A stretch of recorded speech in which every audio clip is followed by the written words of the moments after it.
हमारी लाइफ के कुछ फेजेस ऐसे होते हैं जिनको हम अपने आप से अलग नहीं कर पाते और वो हमारे साथ थ्रू आउट चलते हैं। कुछ अच्छी यादें होती हैं, कुछ बुरी यादें होती हैं, कुछ सूदिंग मोमेंट्स होते हैं, कुछ ट्रॉमेटिक मोमेंट्स होते हैं और वो हमारे साथ हमेशा रहते हैं। और जब भी हमें याद आते हैं तो हमें पेन या हमें खुशी एक्सट्रीम लेवल्स पे जाती है। खुशी भी एक्सट्रीम हो रही होती है, पेन भी एक्सट्रीम हो रहा होता है, दोनों मोमेंट्स के हिसाब से अगर देखा जाए।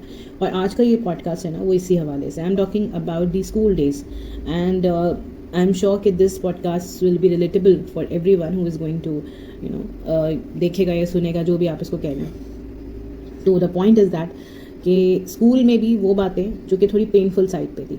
आई am not going to talk about the cherish और the cheerful moments.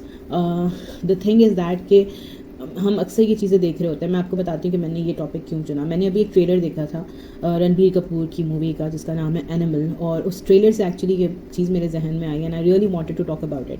So without a further do let's begin this podcast. और येस, अगर आप कोई टीचर है तो भी आप इससे रिलेट कर पाएंगे, अगर आप स्टूडेंट है तो भी रिलेट कर पाएंगे, और अगर आप पेरेंट्स हैं तो आप डेफिनेटली रिलेट कर पाएंगे। So I would request you to watch this video till the end. You may be find something जो कि आपको लगता हो कि शायद आप मेरी बात से अग्री करें या शायद ना करें। And I would request you कि अगर आप किसी बात से अग्री नहीं करते, डिसअग्री करते हैं, तो प्लीज़ मुझसे ज़रूर शेयर करें। तो जनाब, इसको हम शुरू करते हैं फॉर्मली।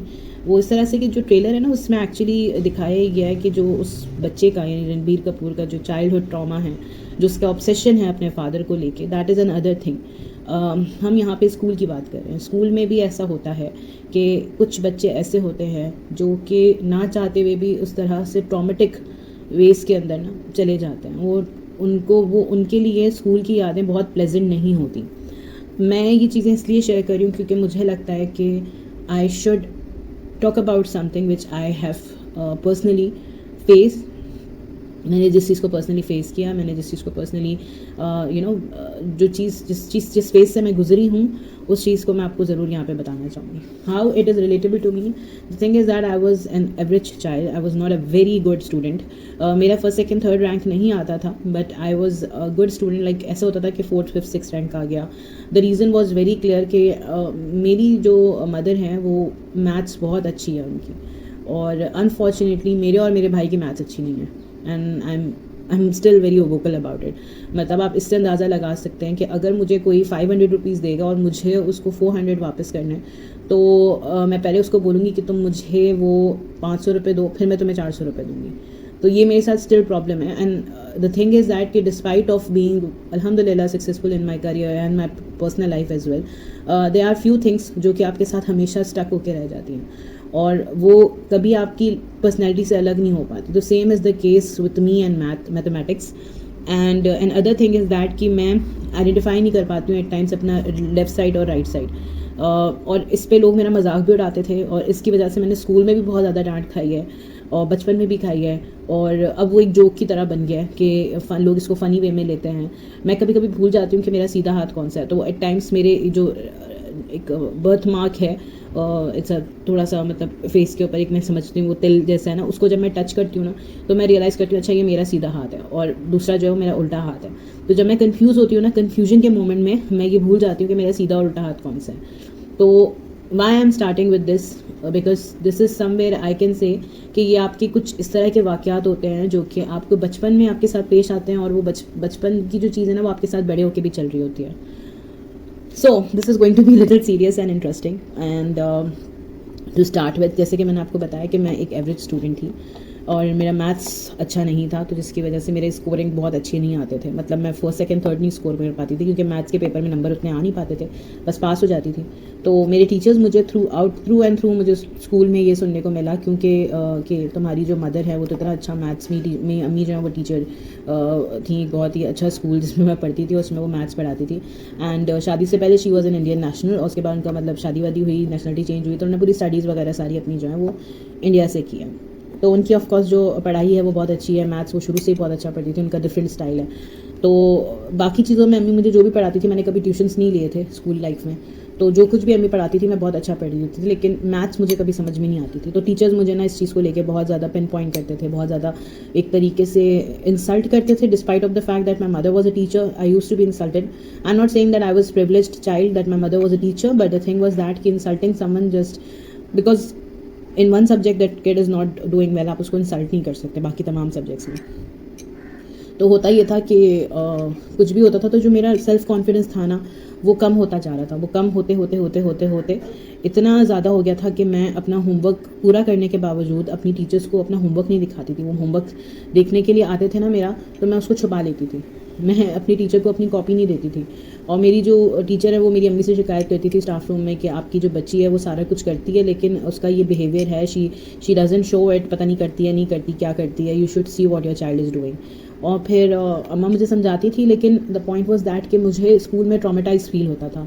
मेरे कोई फ्रेंड्स नहीं बन पाते थे क्योंकि मेरे टीचर्स का बिहेवियर मेरे साथ ऐसा था कि I use to feel little alien in my class, nobody use to be my friend, और I use to sit alone on my desk. और मुझे बच्चे रेसेस में जो है ना वो they use to taunt me कि मेरे बाल बहुत घने थे, बहुत मोटे बाल थे, तो उसमें ऑफकोर्स जुएँ पड़ जाती थी, एट टाइम्स स्कूल में पड़ जाती हैं। तो उसकी वजह से ना बाकी बच्चों की भी होती थी, बट टीचर मुझे बोलती थी स्पेसिफिकली कि तुमने जो है ना वो अपना सर कवर करना है और बाकी कोई नहीं करेगा, क्योंकि ऐसा ना हो कि तुम्हारे बाल अच्छे, तुम्हारे बालों में जुएँ ज़्यादा हैं तो वो दूसरों के बालों में चली जाए। That was so lame now when I think about it. खैर, तो for them I was not a very bright student and my teachers. फिर जब मैं सेकेंडरी साइड पे गई ना, मेरा प्राइमरी और सेकेंडरी बिल्डिंग्स बिल्कुल अलग थे। लाइक प्राइमरी रोड के इस साइड था, सेकेंडरी रोड के दूसरी साइड था। तो जब मैं सेकेंडरी सेक्शन में गई वहाँ अम्मा नहीं होती थी मेरी, तो वहाँ पे तो टीचर्स इतने ज़्यादा करते थे कि वो मुझे literally they use to made sure that nobody is my friend. और एक बहुत ही ज़्यादा डिस्क्रिमिनेटिव चीज़ हुई थी, वो ये थी कि हर क्लास में मतलब जितने भी जैसे उस 6th स्टैंडर्ड में जिस सेक्शन में जो बुरा बच्चा था ना, उन सबको जमा करके एक ई सेक्शन बनाया गया और उस ई सेक्शन में सारे उन निकम्मे निठल्ले बच्चों को डाल दिया गया और उनको मतलब उनकी एक समझे कि बाजमात इंसल्ट हुआ करती थी, जलील किया जाता था उनको। And because of this reason nobody used to be friend with us, और वो आपस में भी हम नई दोस्ती कर पाते थे। मैं बाकियों का मुझे नहीं पता, मैं रिलेट नहीं कर पाती थी, मैं कनेक्ट नहीं कर पाती थी। I was not a bad student, I was just very much introvert and because of that nobody use to be my friend. And imagine कि when I am sharing this I am feeling little overwhelm. तो the point is that कि मेरे जो वो होते थे ना, मैं मतलब रेसेस टाइम के ऊपर बाकी बच्चे अलग बैठते थे, तो मैं ना करीब करीब जाके किसी ग्रुप के करीब बैठ जाती थी to pretend that I am their friend. ऐसे मैं करती थी। तो for some years that experience was extremely traumatic and I was becoming very kind of a child who was not a friend to anyone, and I was becoming very मतलब extremely timid and all. But फिर something happened with me and it just changed my point of view. One day I was thinking just like that कि ऐसा क्यों है, what is wrong with me? In that tender age I realized that I should work on myself, and then my school was changed because मेरा area दूसरे side पे थोड़ा दूर हो गया था घर, एंड जो स्कूल वैन थी वो 3 से 4 बजे तक मुझे ड्रॉप करती थी। तो मेरे पेरेंट्स को जाहिर सी बातें बहुत देर हो जाती थी, 12-1 बजे छुट्टी हो रही है और बच्चा 3 बजे आ रहा है, खाना नहीं खाया, कुछ नहीं खाया। तो अम्मी ने फिर करीब वाले स्कूल में दिलवा दिया। जब करीब में दिलवा दिया तो वहाँ पे मुझे एक इन्वायरमेंट चेंज हुआ। जब वो इन्वायरमेंट चेंज हुआ ना, तो then I started working on myself and मैंने थोड़े थोड़े फ्रेंड्स बनाने शुरू करे। मेरी अंग्रेज़ी बहुत अच्छी थी, तो वो जो स्कूल था वो मेरे पहले वाले स्कूल के मुकाबले में थोड़ा सा स्टेटस वाइज कम था, but the thing was that कि बिकॉज ऑफ माई अंग्रेज़ी kids used to get attracted towards me and I started using that point as my strong point. I'm not saying कि मैंने उन लोगों को manipulate किया, I just use my language skill as my stronger point and that actually helped me a lot. वहाँ पे थोड़े से मैंने अपने आप को ओपन किया। फिर मैं जब इंटरमीडिएट में गई तो वहाँ थोड़ा सा मैं खोली, and by the time I was in university I was quite a confident child and the reason was that my environment had been change at the right time. और क्योंकि एनवायरनमेंट चेंज हुआ था तो मुझे बहुत ज़्यादा मौका मिला अपने ऊपर वर्कआउट करने का। तो मेरी सिर्फ एक ये रिक्वेस्ट है टीचर्स के साथ कि आप लोग बात करते हो या उन लोगों से जो कि एजुकेशन से रिलेट करते हैं, या पेरेंट्स जो कि एजुकेशन को देख रहे होते हैं और अपने ये कंप्लेन कर रहे होते हैं कि एजुकेशन स्टैंडर्ड्स इस मुल्क के ठीक नहीं है, इसकी वजह से ये प्रॉब्लम्स होती हैं। एजुकेशन स्टैंडर्ड्स ठीक हो जाएंगे, यस ज़रूरत है ठीक होने की, और बहुत ज़्यादा ज़रूरत है कंटेंट में, कोर्स में, हर चीज़ में बदलाव आने की ज़रूरत है। बट उससे बहुत पहले ज़रूरत ये है कि हम अपने उस असातिज़ा जो है ना उनको थोड़ा सा ट्रेन करें कि उनके सामने जो बच्चे होते हैं ना वो भले से उनके अपने सगे बच्चे नहीं होते बट वो किसी और के बच्चे होने के बावजूद उनकी जिम्मेदारी होते हैं। तो अगर उनमें कोई कमी है तो उस कमी को दूर करें, उन बच्चों को मजबूर ना करें कि वो बच्चे रट्टा लगाएं पास होने के लिए, अपने कंफर्ट जोन से एक्सट्रीमली बाहर आके अपने एफर्ट्स डालें। उन बच्चों को इनकरेज करें, उनको चीज़ों को समझाएं, खुद समझने की कोशिश करें कि किस तरह उन बच्चों को पढ़ाई की तरफ राग़िब किया जा सकता है। अगर उनमें कोई कमियां हैं तो उन कमियों को किस तरह दूर किया जा सकता है। इसी तरह ये रिस्पॉन्सिबिलिटी टीचर्स पे भी आती है। पेरेंट्स की रिस्पॉन्सिबिलिटी ये है कि वो अपने बच्चों के बिहेवियर को नोटिस करें। मेरे अम्मा अब्बा ने एक रीज़न तो ये था कि स्कूल दूर था, दूसरा ये कि शायद उनको रियलाइज़ हो गया था कि आई was not very comfortable in that scenario and by that time my mother also left the job. तो शी गॉट द पॉइंट कि my child is not progressing in that environment. तो डिस्पाइट ऑफ द फैक्ट कि वो school बहुत अच्छा था और उससे थोड़े कम स्कूल में मैंने उनको डालना पड़ा, बट उन्होंने मेरे मेंटल हेल्थ की केयर की और मैंने स्कूल चेंज किया। तो दिस इज़ वेरी इंपॉर्टेंट।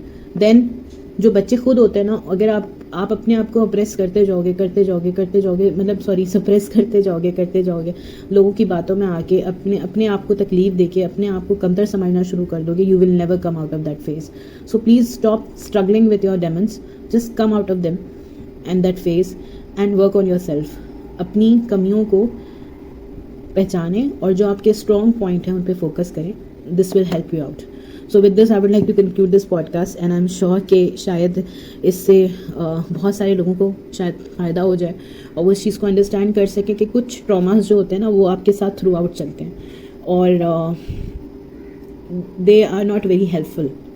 सो थोड़ा सा अपनी चीज़ों के ऊपर, despite of the fact today I am a very confident woman, but they are few things, मैं कभी कभी स्टैमर कर जाती हूँ, मेरे वर्ड्स रोल कर जाते हैं, मैं कभी कभी बहुत जल्दी जो है ना वो क्रम्बल डाउन हो जाती हूँ। This happens, very rare but this happens. मैंने आपको बताया कि मैं कभी कभी कन्फ्यूजन में अपना लेफ़्ट राइट भूल जाती हूँ। This is one of the case. मेरी मैथ्स आज तक ठीक नहीं हो सकी। तो ये चीज़ें हमारे साथ चलती रहती हैं। तो ये जो बचपन के ट्रॉमास होते हैं ना, इनको कभी भी अपने ऊपर हावी ना होने दें। हाँ, कुछ ना कुछ इफेक्ट्स रहेंगे but don't let them over power you. So just go on with your life and move ahead, do good for yourself and never ever say that failure can't help you. Failure is your biggest strength. This was even my strength. So thank you for bearing me out, for listening my story, and thanks a lot. Allah Hafiz.